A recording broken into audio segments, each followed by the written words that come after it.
Bismillahirrahmanirrahim. Assalamualaikum warahmatullahi wabarakatuh. Welcome back to my channel. Hai pejuang skripsi dan teman-teman semuanya, kita kepoin yuk skripsi kualitatif. Tanya jawabnya di ruang sidang skripsi 2 Agustus 2024. Kita simak pertanyaan real dosen pengujinya dan bagaimana jawaban dari teman-teman kita. Yuk ikut ibu sidang skripsi.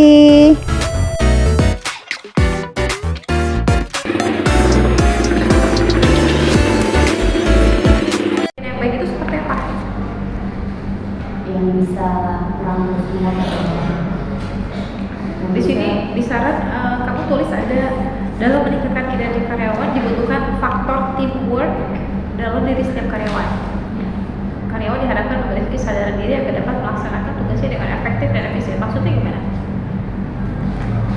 Dalam meningkatkan kinerja karyawan dibutuhkan faktor teamwork dari dalam diri setiap karyawan.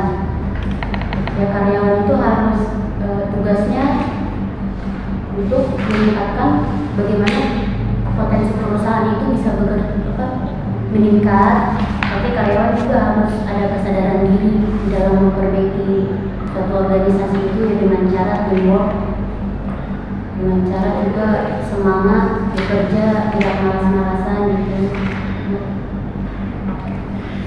Baik, ya ibu rasa cukup. Nanti kalau untuk sifatnya teknis disesuaikan ya, kayak huruf yang menggunakan bahasa asing berarti harus pakai italic, supervisi, supervisor itu kan English ya, berarti harus pakai italic font kayak gitu ya. Udah cukup sih ibu rasa. Oh paling untuk yang penelitian terdahulu ya, untuk penelitian terdahulu di sini disesuaikan aja nama peneliti, tahun, sumber. Jadi bukan nama peneliti aja, tapi nama peneliti, tahun dan sumber. Judulnya apa? Kemudian sekarang juga udah tidak ada persamaan perbedaan, langsung ke hasil dan metode penelitiannya apa. Oke. Perbedaan nggak usah. Persamaan perbedaan tidak usah. Kemudian untuk nama peneliti itu ditambahkan nama, tahun dan sumber, kemudian metodenya apa, lalu hasilnya apa. Itu aja. Permasalahan utamanya apa sampai mengambil judul skripsi ini? Permasalahannya itu ya pertama di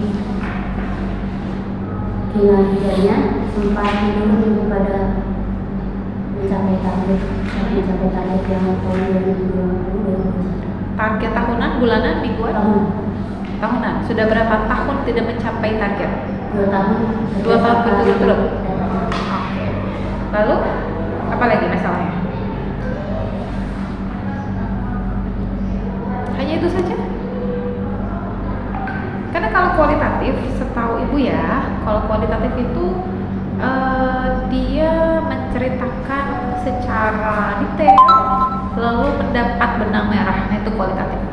Kalau kualitatif kan kita berbicara angka, kalau kualitatif itu kita bercerita dalam tanda kutip, gitu ya. Nah, di sini ambil permasalahannya, mengambil judul ini karena ada masalah di kinerja yang tidak mencapai target. Ada gaya kepemimpinan di sini. Ada berapa jenis sih gaya kepemimpinan? Jenis gaya kepemimpinan ada 3. Yang pertama kepemimpinan otoriter. Lalu? Yang kedua demokratis, yang ketiga bebas. Oke. Yang dilakukan oleh pemimpin di perusahaan ini apa? Tipe gaya yang mana? Demokratis pada satu orang. Oke, metode yang dipakai apa? Ada redundansi data tidak? Ya, reduksi data, penyajian data, kesimpulan. Apa itu reduksi data? Reduksi data itu saat wawancara nanti diringkas. Diringkas. Lalu wawancara. Oke, kamu wawancara ke 5 orang tadi dengan jenis pertanyaan yang sama.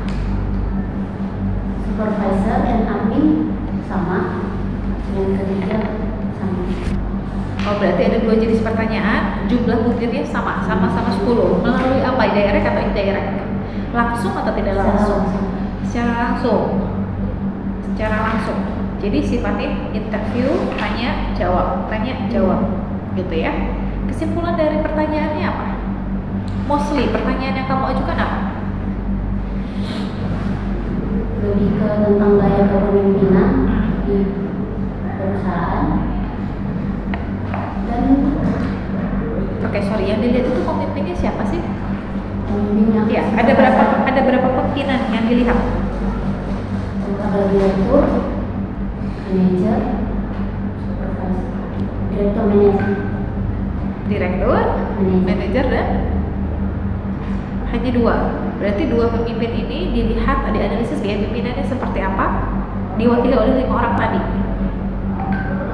Begitu. Oke. Lalu hasil dari pertanyaannya bagaimana? Kesimpulannya, bagaimana sih gaya kepemimpinan tersebut bisa mempengaruhi terhadap kinerja karyawan? sangat berpengaruh. Iya, kenapa? Kayak dengan adanya pemimpin, sebuah instansi atau organisasi itu bisa lebih berbani. Dengan adanya pemimpin, titik atau koma? Koma berarti pemimpin ini seperti apa? Pemimpin yang bisa bekerja sama dengan karyawan. Skip aja nih. Untuk tambahan dari Ibu, dari dosen penguji 2 kan tadi udah banyak nih masukan ya. Kalau dari Ibu hanya kekurangan-kekurangannya aja. Wawancara Reslin ditambah tanggal, jam, hari, waktunya. Oke, ya. Pertanyaan, jawaban. Wawancara informan Kardoyo. Oke. Ini nggak berkeberatan si informannya namanya disebutkan lengkap di sini. Nggak apa-apa. Oke. Kalau udah nggak keberatan sih. Lalu nanti wawancara, ini wawancara kan di lampiran pun wawancara dimasukin lagi. Ada? Belum ya? Ibu lihat ada? Lapirin dong. Iya. Ini disalin lagi. Oh, wawancara di bab berapa ini? Bab 4. Dilampirin lagi di lampiran. Kalau yang kuantitatif gitu kan, kuesioner ada di dalam, di lampiran pun disertakan. Ya, oh iya tadi apa sih alasan Reslin mengambil kualitatif, penelitian kualitatif? Kenapa tuh? Yang lain pilih kuanti, Reslin kualitatif. Pasti ada alasan tertentu ya, Les? Ya, silakan alasannya apa? Saya mengambil penelitian menggunakan metode kualitatif itu karena sekarang dilihat dari fenomena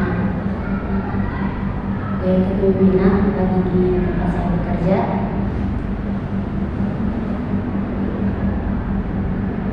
Bisa mempengaruhi kinerja karyawan dan instansi. Gitu. Belum kayaknya. Apa alasannya? Kalau kuali kan berarti bisa mencari lebih dalam lagi, ngumpulin data lebih dalam. Kalau kuanti kan hanya angka-angkanya aja kan. Oh, ternyata ini berpengaruh nih terhadap ini, hanya sampai situ. Pengaruhnya sekian persen, ya. Kalau kuali? Mendeskripsikan fenomena Lalu? atau sebuah masalah yang ada dalam perusahaan. Iya. Iya, dideskripsikan secara lebih dalam ya. Iya kan? Dikumpulin nih, oh ternyata gaya kepemimpinan yang ada di sini gimana? Sebelum meneliti, udah tahu gaya kepemimpinan yang dipakai di sana? Sudah tahu. Nah, itu mau diteliti tuh, ya kan? Apakah cocok nih gaya kepemimpinan yang seperti ini menurut hasil observasi atau data yang didapat, gaya kepemimpinan yang dipakai di objek ini apa, Res? Gaya kepemimpinan Demokratis tadi ya, Ibu denger ya. Demokratis. Nah, demokratis itu yang gimana sih gitu? Dia demokratis dalam bidang apa aja, aspek apa aja? Nggak semua harus demokratis ya, benar nggak? Apa semuanya harus semua keputusan atau semua pemecahan masalah harus didiskusikan dulu gitu? Menurut Reslin seperti itu Atau ada bagian-bagian tertentu yang harus demokratis, bagian hal-hal yang urgent autokratis, bener ya? Seperti apa contohnya kalau yang demokratis atau yang nggak harus melibatkan semua karyawan? 100 kan karyawan banyak, masa tiap ada masalah dikumpulin semua. Yang demokratis yang pada aspek-aspek apa aja? Contoh 1 atau 2 ada? Misalkan apa tuh? Iya. Ada nggak di sana? Apa? Ada? Menghargai setiap potensi karyawan. Oke, terus? Melakukan kerjasama dengan mereka. Ya, itu bentuknya ya, kerjasama, menghargai, ya. Oke, Res. Jadi menurut informan, gaya kepemimpinan yang ada sekarang ini, yang diterapkan sekarang ini, sesuai dengan harapan informan atau karyawan lainnya nggak? Kan udah diwawancara tuh, misalkan disimpulkan, Reslin simpulkan. Dari hasil wawancara. Iya. Sesuai. Mereka mau yang seperti ini gaya kepemimpinannya. Iya. Dari hasil wawancara. Bener. Jadi mereka mau demokratis seperti ini. Nah, terhadap kinerja, selama ini kinerja bagus. Kinerja karyawan di sini bagus. Untuk tahun-tahun. Selama diterapkannya gaya kepemimpinan demokratis. Untuk tahun berdasarkan datanya sih Bu, dari kita lihat dari target tahun 2021